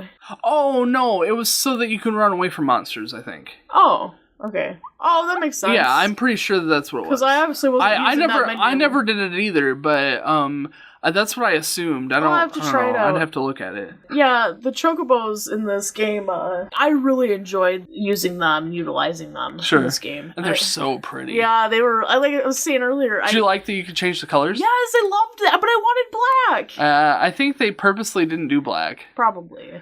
I wanted mine to be black and all my other guys' to be white, or vice versa. I was walking through Altissia once, and I overheard somebody say, "Did you know that there's no more black Chocobos in the world?" And I knew that there was still one. But, it was interesting that you couldn't... Maybe you can somewhere. Maybe. I'm sure you probably can, but I didn't get one in my game. I didn't even know you could change your character's Chocobos till later on. I didn't either. All of a sudden I see Iris's pink Chocobo. Oh my gosh! I want a pink one! But no, I thoroughly enjoyed the Chocobos in this game. Like, that was a nice little bonus. It wasn't necessary. It was necessary for me, but it wasn't necessary, and it was a lot of fun. It's nice getting those little teasers from the other Final Fantasy games, too. Like fighting the Marbro. Of course you gotta fight the Marbro, but of course there's gotta be a Chocobo. Although I felt like there wasn't very many Moogles in this game. No, there wasn't. But it didn't bother me too much. Yeah. While I liked Moogles in the older games, once 13 hit and the Moogles were in 13 and they sounded like a bunch of children, I didn't like them so much anymore. Aww. Yeah, I was kind of put off. I loved the Moogles because 9 is my favorite Final Fantasy, and you have the male delivery. Yeah, and they're like super cool in all the older Final Fantasies, but the newer ones are not so cool. So what did we need to talk about some of the glitches about this game. And there really was not that many. Did you run into any? Yes. Okay. You first. The most noticeable one, it only happened like once or twice, but my camera got stuck on occasion. And the only way that I knew how to get off of it was either to go camp or go to wherever, the trailer or whatever. And then getting on my chocobo seemed to help realign my camera. I didn't get it stuck in a cave, thankfully, which I know I've heard. We've ran into a few glitches. That was one of them. And the only way to the only way to get out of it was either to exit the cave and save and load it, or you're stuck with it. Yes. And I mean, really what we're talking about, in case you don't really understand, the camera will get stuck in one aspect. And sometimes we had it once where Noctis was like way off to the left, and the camera was like looking in a different direction, and he was still on screen, you could still do stuff, but it was like really weirdly close, and he was like way off to the side, so it just felt weird when you were trying to control him. For me, it was almost like the camera was focused in a way like you were waiting for more dialogue. Yeah. Like you were getting ready for someone to walk in on the camera, like you were waiting, and I'm like, I think the camera's stuck and I'm walking around. I'm like, what the heck is going on? I think the problem was with the chocobos, because the chocobos started up, I guess, a quote cutscene where basically the camera changes to show the chocobo does this thing, and the camera switches back. But I think the camera gets stuck somewhere in that transition. Yeah. Mine wasn't even that. The other time that we noticed the issue was in the cave, in one of the dungeon caves, and you would go, you know how you would squeeze between the rocks and like shimmy between the rocks? The camera would lock. And when the camera locks, then it unlocks when you make it to the other side, but I don't think it was actually doing the unlocking part. So you would kind of like, it would lock in place so that he could shimmy through, but then it wouldn't unlock, and then you were kind of stuck with it, always looking in one direction. The one I remember happened when I was talking to one of the guys in one of the, like, food places, and it kind of got stuck. There was another one I haven't told you about, which I am remembering now that I'm calling it, but then the other one was I was riding my chocobos once. I got on my chocobos, and my camera was focused on my guys, and they were automatically on their chocobos too. Well, because the chocobos, they automatically are on theirs, they were in this corner, so Ignis and Gladios was on theirs, and Prompto was right on top of them, on his chocobo, just walking in circles. It was really funny. We had a couple different glitches. Well, what was your last one? My last one is one of ones that you also had, which was the black water. And I do, now that I think about it, I did have that. I remember wanting to tell you, and I never did tell you. So, the black water glitch, and maybe, I've never heard of anybody else having this glitch, but I can't, have this once, if you had it, then it can't be uncommon. In Golden Keys, the like ocean resort area, the expensive seafood place. Yeah, they have this ocean view, and for whatever reason, when I did a fast travel to this town, and the ocean like didn't load, the texture for the ocean just didn't load, so it was like, it was just a sea of black. I remember seeing that, and I thought there was an event happening. I remember thinking that, and nothing of course happened, and I remember thinking, I need to tell you about this. I can't believe I forgot. It was such a long time ago. I actually did that. I went there and was like walking around there trying to figure out what the heck was going on, and Prompto eventually took a picture of the team or something, and in the picture the water was black. Really? So it was like, it wasn't even, it was in the game. It was stuck in the game somehow. So it was weird. It was really strange. I have to admit, that picture-taking aspect, they did a really good job. It was like they really did take a picture from where his angle was. Yeah, and that's really cool. I have a picture of when you're fighting Leviathan. You get on that little rocket or whatever he's riding. Yeah. And there's the big picture of Leviathan and its eye, and there's itty-bitty me. I had that same picture. And I thought, they're not very nice. We're about to die, and you're just taking pictures? Did you ever do the side quests? No, Prompto, one of Prompto's attacks where he takes a picture. No. Oh man, you need to do it. So you equip this attack, and you know how you can push the trigger button to tell him to send a command or whatever. It's called Snapshot, and Prompto, the camera will zoom to Prompto, and he will like do this like dive slide thing, and he goes. And he's taking all these pictures like on his back, or he'll like flip upside down. It's so weird, and it's so like we're in the middle of this important boss fight, and you're taking pictures. Granted, it was super cool because the really cool boss fights like the Behemoth or other ones that were really cool boss fights, you could tell them to do that, and you would get a few extra pictures of the boss. Oh, that's nice. And if you did it just right, you could actually get pictures of them like doing their super moves, or they would be covered in lightning, or so you could get some really cool looking pictures from that. My favorite picture Prompto moment has to be, which I'm a terrible person. I'm an absolute terrible person. But when Ignis goes blind, Prompto takes quite a few pictures. I had one of Ignis where he had fallen. And then there was one picture which it looked like they had said, "Hey guys, turn towards the camera," and he took a picture, and there's Gladius smiling. Ignis is facing the other way. While he was blind? Yes. But I did have, I don't know if it was necessarily a glitch, but a picture that Prompto took, Ignis's head actually was missing.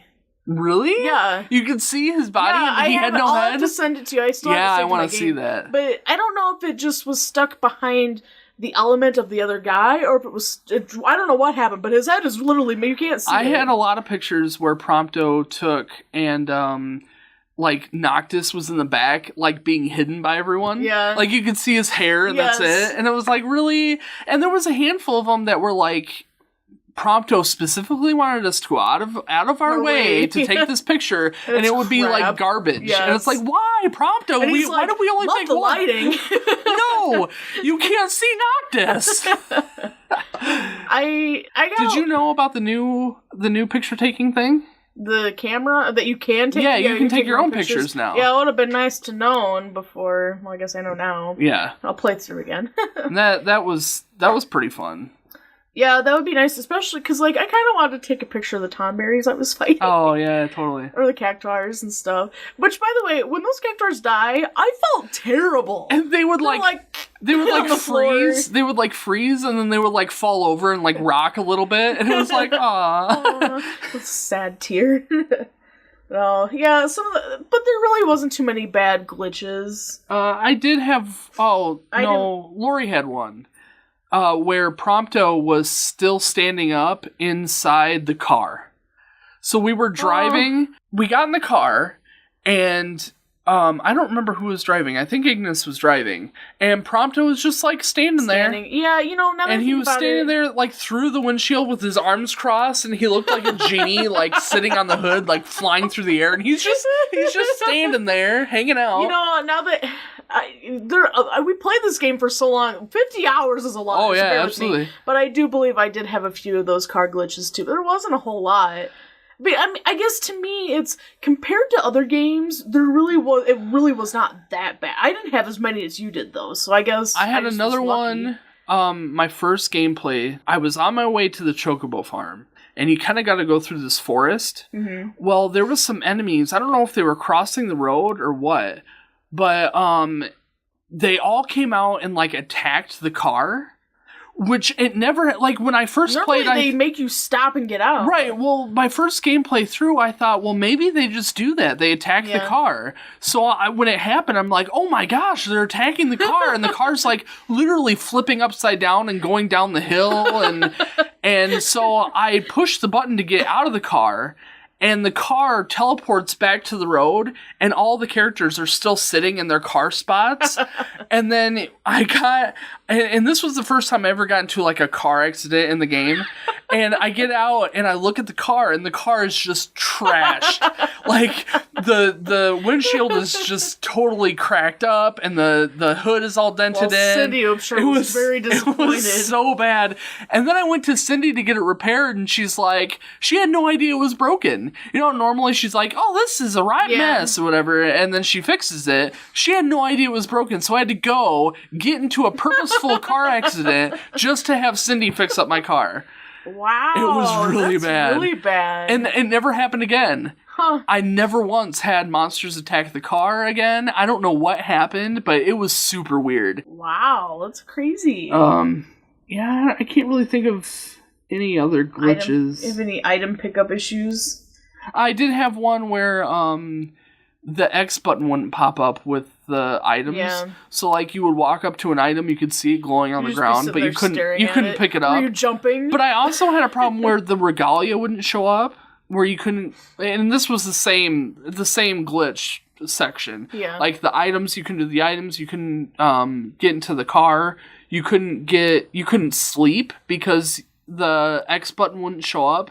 The only way I was able to do it was to save it and reload it in order for the things to fix. You know, I did notice, I don't know if it was a glitch or not, if it was just me being stupid, but I did notice that I ran out of gas. It was only once. But it wouldn't tow anywhere. I couldn't get it to tow anywhere. Like, the only place it could go is you had to send it to Hammerhead. That's the only way I could get it off to where it was. It would not go anywhere. It wouldn't go, and it was like, can't tow to an off-road section, and I was calling it in, like, a city. Like, I tried a whole bunch of different places. Like, I don't know if I was just not understanding it or what. That's but weird. It wouldn't, so I had to have it towed all the way to Hammerhead and then towed all the way back to me. And wasting not that it was, like, that expensive. No, it wasn't. But one last thing about kind of gameplay is that the gill at the beginning is kind of hard to come by. It is, and I think the point is to make you do the hunts. Yeah. Well, see, that would have been fine, and part of it is my fault, too, because I wasn't selling a lot of my stuff, and I think that would have helped me mostly. Yeah, I was doing that a lot. But near the end, though, because I hadn't sold anything, I was getting all sorts of money. My problem was, the first time through, I wanted to save a little bit of everything, and I really had this fear that I would sell something, like, super important, and then I wouldn't be able to, get... I did that something. It's funny that you mentioned that because I had sold a whole bunch of items before I left for Insomnia at the end, and I had one of the equipments, one of the buckles or whatever, was an option to prevent, I believe it was stone petrification, and I accidentally sold it. I didn't mean to, and I purposely was going to save it because I was like, no, I can't do that, and then I went and sold it anyway. And then I go up to one of my enemies, and they start stoning my guys. I'm like, no! The stoning. Last thing I really wanted to touch on for gameplay, and I'm sure we could go on and on. I mean, we're already at over an hour and a half for our podcast episode, which is... a lot, yeah. It's abnormal for us, but this is a game. This is one of our really favorite. It's way better than Final Fantasy 1. Anyway, it's the extremely long loading times. Yes, and supposedly, wasn't that one of the things that they delayed it for, was to fix the loading? I don't remember. I thought it was, and if so, how bad were they before they fixed it? I don't know what they could do to really fix it. Other than, I guess... I don't know. I can't think of anything. I'm guessing the only thing that's causing the bad loading screens is that huge map. Because you would teleport to another thing, and I would put my controller down and play on my phone, because I'd be there for like 2 or 3 minutes. I know. I noticed that it's worse when you have the car auto travel to Lestalem, because it was a bigger town, yes, and it was more detailed. So I think that took longer loading time. Where if you went to Hammerhead, it was a little bit less, but it was still very long. Did you ever have any problems with it loading while you were traveling? I had that a few times. What do you mean? Like, I was driving, you would just drive from one point A to point B, and during the drive, it would pop up with random loading screens. Not that it comes to mind, but I remember there being some strange points where something was loading in the background. Yeah. I had that a couple times. I wonder if the PlayStation Pro or how the Xbox is. Yeah. I don't really know. I have an Xbox. I haven't played it, but I mean, the loading times are so bad that it makes me wonder if the newer consoles, in air quotes, only because they're the same consoles, they're just a little bit upgraded, if they're any better. But I mean, the load times are pretty really long. bad. It reminded me of the old Grand Theft Auto days when you're waiting for the Grand Theft Auto maps to load, and that takes forever. But you only have to do that once. Where this is every time you do anything, a cutscene loads, and you gotta wait a half hour. You know, Even just loading the game up in general. You fast travel, in air quotes, travel, and it's you may as well just driven there and gain the AP. I don't know. It is. I have to say, I think at one point, one of my longer loading times was like over 5 minutes. Yeah. Like, that's ridiculous. I mean, it's crazy. it is what it is. We can't change the loading times. It's not a glitch. It's just, it is what it is. It sucks, but it's worth noting because it's so sucky. And I don't know, does the clock still run during the loading times? I'd be curious to know that. Because that would be, my time would be significantly less. I would have to test that. Yeah. I think it's interesting, though, that one of the things that maybe it is calculating, too, is it takes into account of how much time passes about how long it would take you to get from point A to point B. Right. Because then all of a sudden it's dark out. Well, obviously they're taking into account that that's happening. But, like, the farther you go, the harder it is to reload that map. But at the same time, I've also fast traveled to just a short distance away, and it still takes a while. Yeah, I know. Sometimes it's not as long, but yeah, it got a little crazy. Although, I don't know for sure not, but I feel like maybe after the last update it wasn't as bad, but it also might have been because I was more on a linear path near the end. And the stuff near the end doesn't take as long to load. I mean, the first initial loading screen does take a while, but that's to be expected, I guess. Did you ever utilize the Umbra function? A little bit, not so much, but I liked the idea of being able to go back after you've done all this stuff, but I didn't like the concept of time travel. Yeah, which I thought was kind of stupid. But again, I understood, they wanted you to be able to go back and level up if you needed to, or finish up some of these side quests. There's a lot of cool side quests that I still haven't even done yet. Oh yeah, there's a ton of side quests.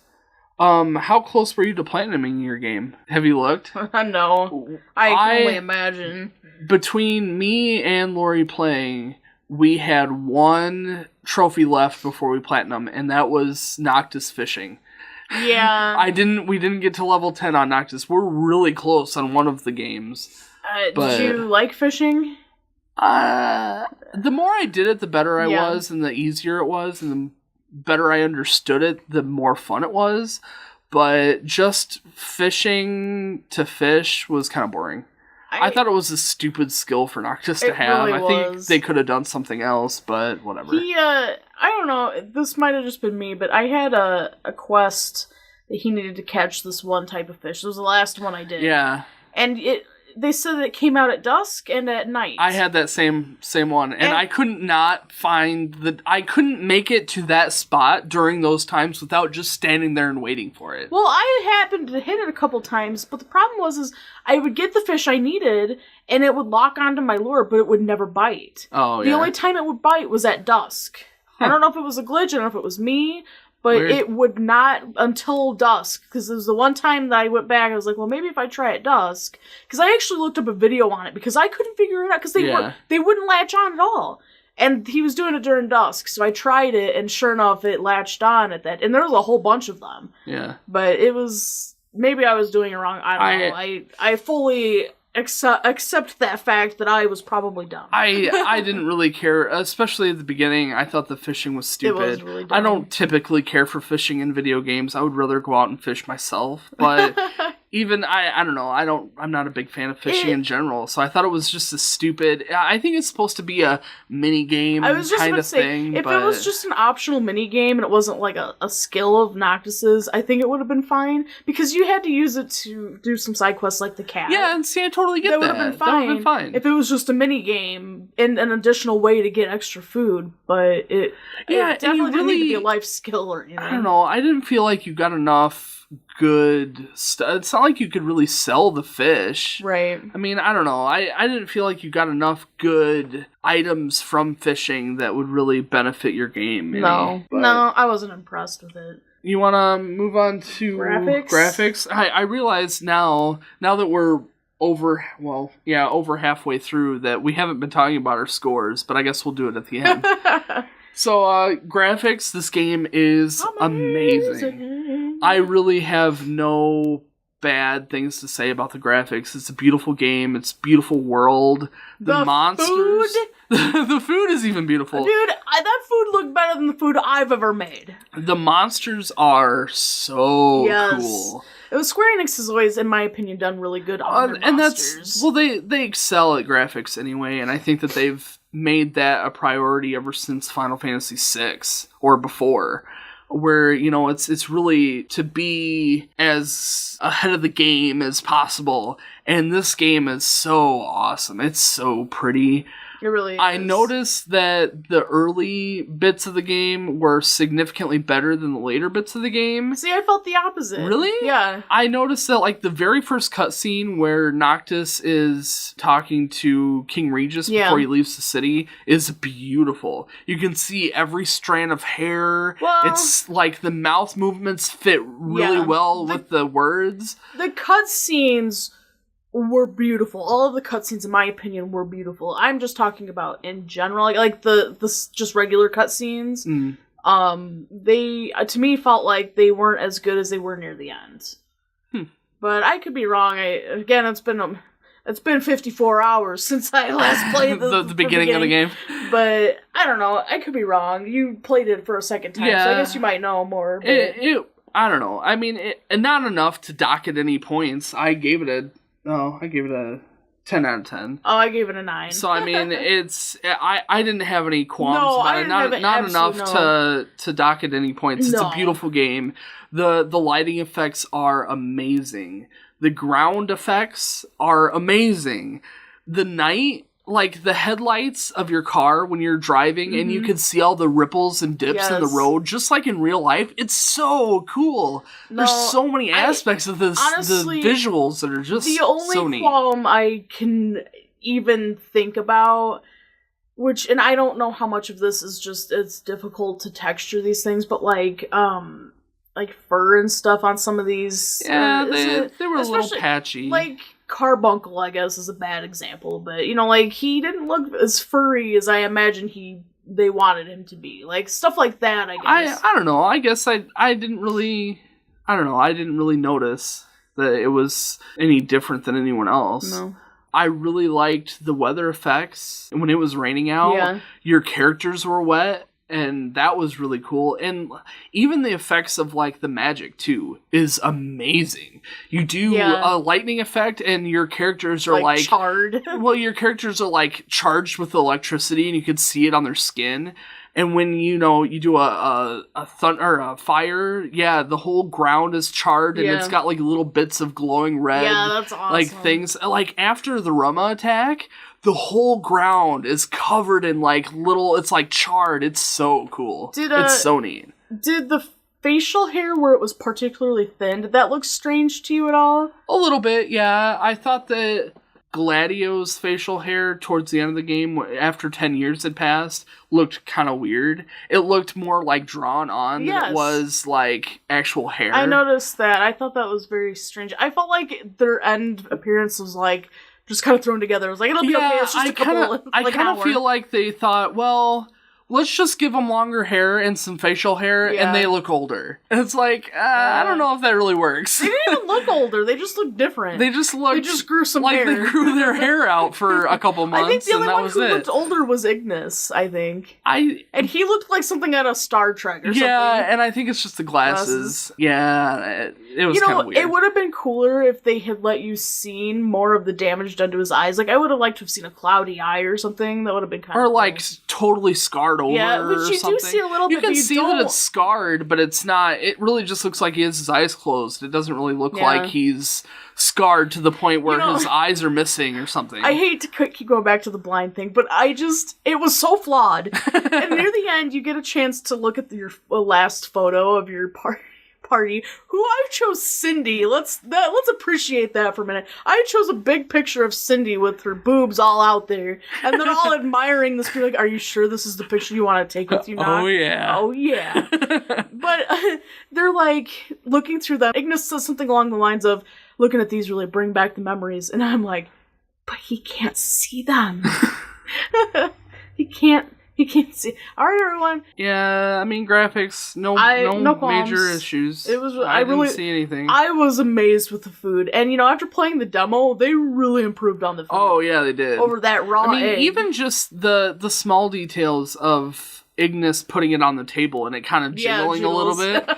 Like there were some things that I saw that jiggled, and I'm like, that shouldn't be jiggling. Like I think it was the behemoth meat, and he put it on the table, and I'm like, oh yeah, behemoth meat, and it was like jiggle, jiggle, jiggle. And I'm like, it's not supposed to do that. I thought some of it looked a little too shiny, but yeah, I noticed that too. Someone, I don't know, one of the social media sites or something like that, they actually did their own version of like cooking. I saw that. That was really cute. And it was like they put on Ignis's gloves and stuff to cook with. Yeah, I saw. Like, you must have shared that because I saw that. It was pretty cool. That was really cute. No, that was good. The summons were awesome. Summons were super Shiva cool. was just as naked as she usually is. It was amazing. Yeah, and There's actually, a bunch of her. When you're on the train, look at your map and take a look at the spot right where Shiva is, and you can see Shiva laying in the snow, and you could see her thong clear as day right on the map. That butt, though. It's just right there.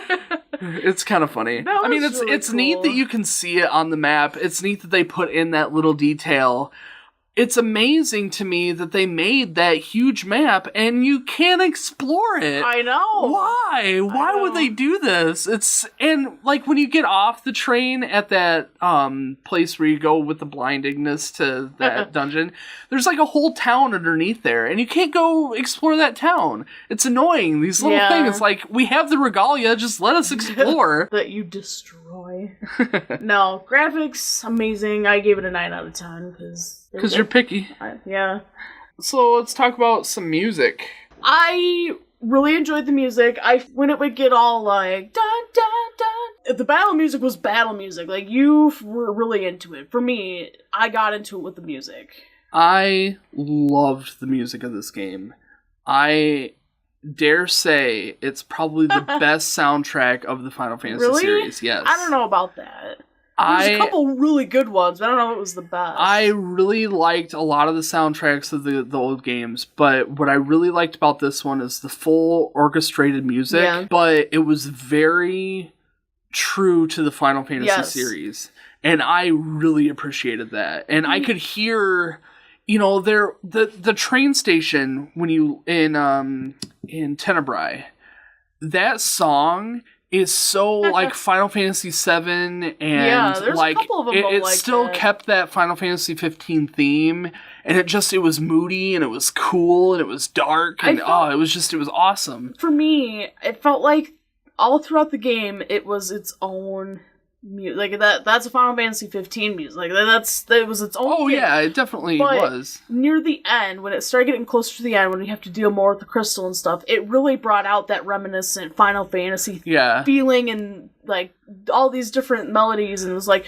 oh, that's Final Fantasy. It really brought it all together near the end, and it was.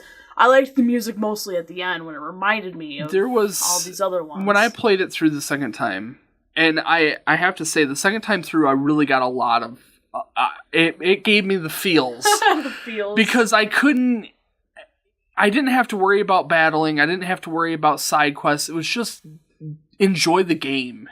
And when I did that, you could really fully experience the music. You could really fully experience, all these aspects of it that, you're usually more sidetracked on for doing other stuff.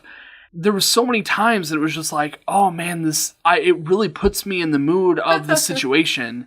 That when the train stops and the music kicks up and you have to fight, even to the point where the chocobo, when the chocobo's walking, it's like real subtle, friendly chocobo music, and then you start running and it picks up the beat and you're like, you got running mood music. And I liked that. All these little things, not to mention all the soundtracks. Yeah, was really cool. Soundtracks of almost every game inside this one game is amazing. I loved it. Yeah. First time through, I played a lot of the old music just because I love the old music. Right. But as I learned to enjoy the music of this game, I didn't play it as much because I would rather just listen to, the music for what it is. And the sound effects. The sound effects are amazing. That's a topic all on its own. I mean, the music is amazing. The sound effects are amazing. I gave it a 10 out of 10. I don't know what more to say. Really? Well, I guess because to me, it's not music that I feel right now anyway, but I could change this in another year or so. But I don't feel like it's something that I would want to go out of my way to listen to. Because you know how, video game music, it really helps you, and it really does, for me, it helps you concentrate. I don't think this would be the soundtrack that I would, this would be, but, I could always change my mind later, but I'm not that, it's an 8 out of 10, it's not like I gave it a 4. Right, I know. I really liked the whole, how every Final Fantasy has the theme melody? Yeah. Where this one is like the da da da da da da da da da da. I liked that. It put, every time I hear that melody now, it puts me in that kingly Final Fantasy 15 mood, and it just sets the scene so well. And it's fun. What did you think about the Florence and the Machine song that was in it? I liked it. That was pretty cool. I know, isn't that like a common song? It's a remake of an older song. No, it kind of fit, I thought. It absolutely did. I liked that Florence and the Machine was able to fit in these very small nods to traditional Final Fantasy. It had the harp.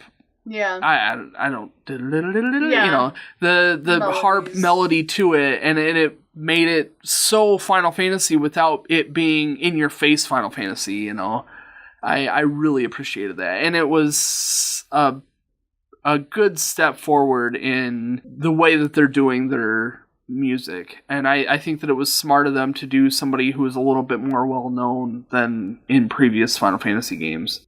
So for overall, I really think that it seems very Americanized. Mm-hmm. Just like the way that the gas stations and even the food and some of the outfits, and it just, I don't know, it seems like it's very tailored towards Americans more so. Yeah, like it takes place in an American state almost. What you fixing to upgrade? Yeah, I mean, there are some Japanese aspects to it. I don't know, it seemed funny that it did definitely have that Western type of a feel to it. Even what side the driver was on in the car. I noticed that too. I mean, it's not a big deal. It doesn't take away from the game in any way. It's just, I noticed that it was very, very American. It seemed very American. I wonder if that's kind of tailored to some of the newer,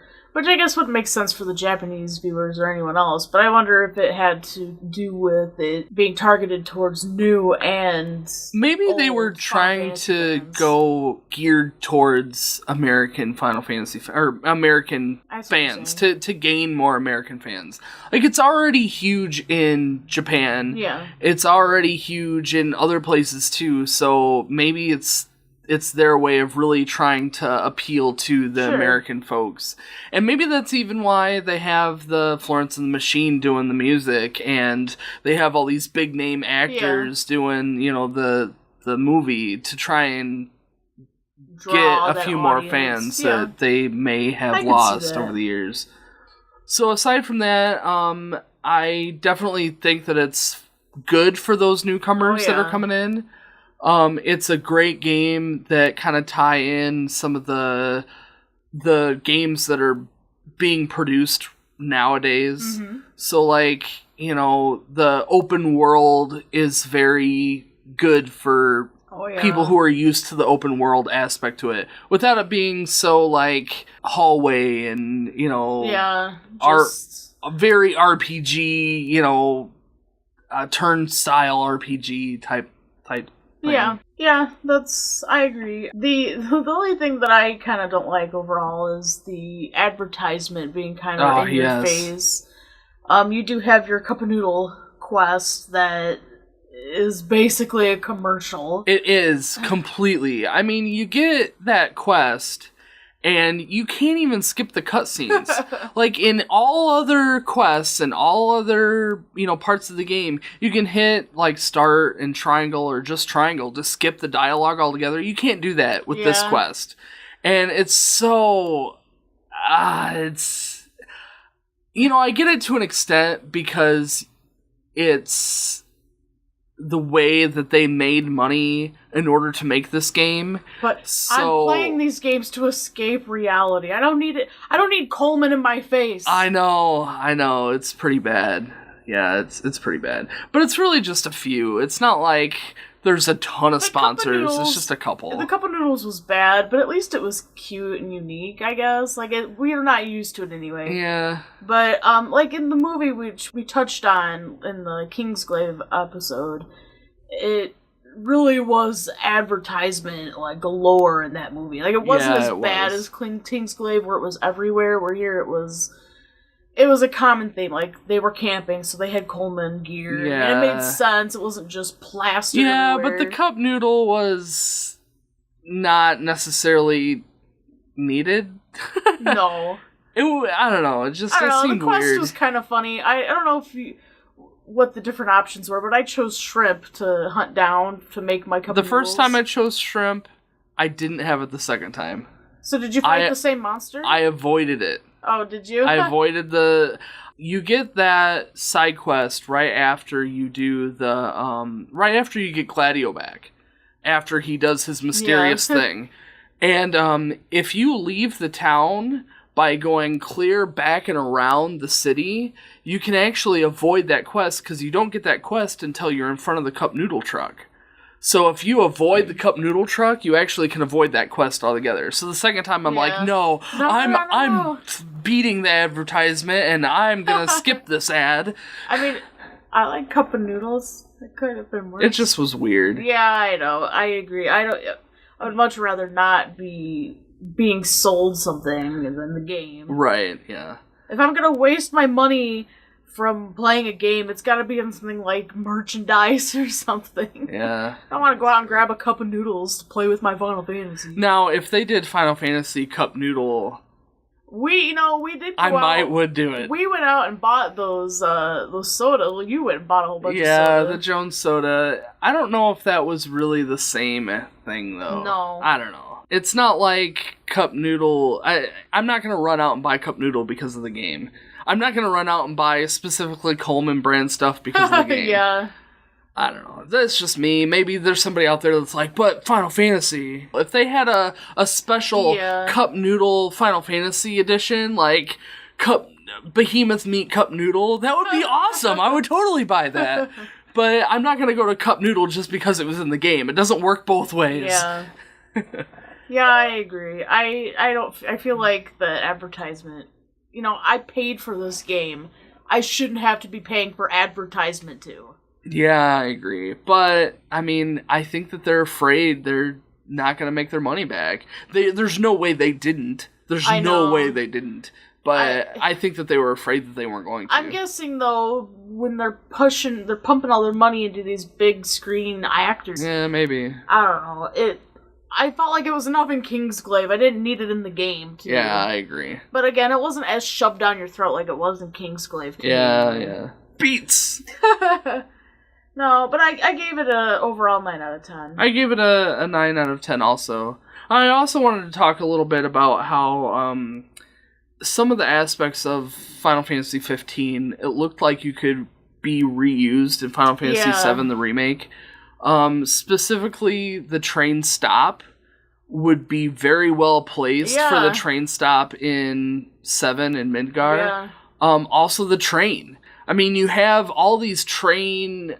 you have a couple train missions in Final Fantasy 7 that I could see the train in definitely. 15 being reused in that. So, I mean, along with some character models and, NPCs and stuff like that, I could easily see them being reused in Final Fantasy 7. I mean, even the clothes.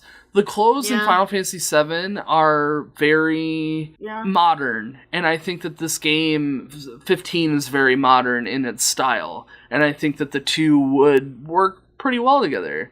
So, I mean... Yeah. As an art, I mean, to reuse some of that, to save some time, to get this game out quick, I could see them doing that. It'd definitely be nice if they had an open world like this game for 7. That would be amazing. Yeah, that would be cool. An open world type of Final Fantasy 7. I'll be curious to see how that pans out. Yeah. The 7 stuff. Big announcement coming soon, so I hope so. I hope so, and I hope that they do something more with Final Fantasy 15. Just a little bit something. And announce 16. That would be great. Probably won't happen for another year or two, but it'd be fun. When will they end? I hope never. If I had my say, I'd say never. Oh... So, let's kind of go over everything over again here. For story, what did you give it? I only gave it a 6 out of 10. Man, 6 out of 10. Yeah, I know. Don't get me wrong, I loved the story. I just was so disappointed with how it was executed, how bad it was. And, it might change after the downloadable content and a few patches, but right now, I'm really sad. Yeah, I mean, a Final Fantasy, the story needs to be first. Yeah. I mean, the story needs to be the best part of it. If it's not, it kind of falls. Yeah. I gave it an 8 out of 10 for the same reasons, just not quite as harshly reviewed. I know. This whole game, I loved this whole game, and the biggest downfall for this, besides the advertisement, was that the storyline was so botched, I feel like. Well, I think your score will probably go up after you play it through again. Yeah. Which shouldn't be. You should be able to enjoy the story fully one time through, but if you're going to play the game again with New Game Plus and just play the story, I think you would fully enjoy it a lot more and you'd be able to really get the story in. We'll have to see. So I'd be curious to see how you feel about the story after you've played it a second time. So graphics, I gave it a 10 out of 10. I gave it a 9 out of 10. Gameplay, I gave it a 9 out of 10. 8 out of 10. Music, 10 out of 10. Also an 8 out of 10. And then overall, 9 out of 10. And 9 out of 10, yep. So that brings my score to 46. I mean, it gave me a 40, so... We're 86. 86 out of 100, which That's is a B. Yeah, well, it's almost a B+, so... We'll curb it a bit. I would like it to be an A, just because I love Final Fantasy, but I really truly think that we gave it a fair score. I think it could be an A. Yeah, all the games that we review could be an A. I feel like if they properly do what they say they're doing, I think this could be an A. I'll be curious to see what some of the DLC has in store. I already bought the Season Pass DLC, so that'll be there's supposed to be a mission for Prompto, a mission for Ignis, and a mission for Gladio, and I really think that they're gonna touch on those times where those 3 characters were missing and something happened. Like Ignis, you got the blindness thing. Yeah. I think that they'll touch on what exactly happened. Prompto, when he gets kidnapped. Yeah. And then Gladio, when he mysteriously disappears for no apparent reason. Probably going out to get himself some cup noodles. Cup noodles. Oh, yeah. But no, it's a great game. If you haven't played it, then you shouldn't be listening to the podcast because we just spoiled it all for you. If you have played it, hopefully you enjoyed it as much as we did. But I'd be curious to hear from you guys. Feel free to send us an email. All of our information is on our website, zapnight.com. But let's switch gears, only kind of. Normally we fill a segment for Thrift Shop Game Review, But this time, instead, we did the Final Fantasy 15 demos. Yep. After we beat the game. Yeah. Well, I actually played the Platinum demo before I played the game, and the Platinum demo definitely helped me get a feel for what the game was going to be like without it spoiling anything. Yeah. However, Episode Duske, which I played for the first time today, I think definitely spoiled it. Yeah, it definitely did. I think if I were to have played this before playing the game, I would have been kind of upset that I find out as much as I did. Because it basically was the game in a nutshell. It really was. I mean, you had the open world aspect, you had the camping, you had the experience. I mean, granted, the battle system was garbage. Yeah. If you were to tell me that came before the Platinum demo, I would believe you.